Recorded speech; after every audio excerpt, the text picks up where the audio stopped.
আছি গডবে আমি পাপেরি সাগরে, না জানি কি হবে ওপারে হাসরে।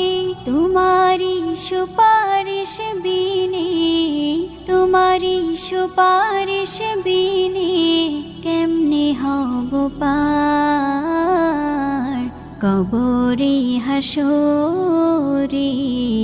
কি হবে আমার কবরে হাসরে, কি হবে আমার। তুমি তো দিয়েছো দেখিয়ে আলোর পথ, বলেছো সে পথে মিলবে রহমত।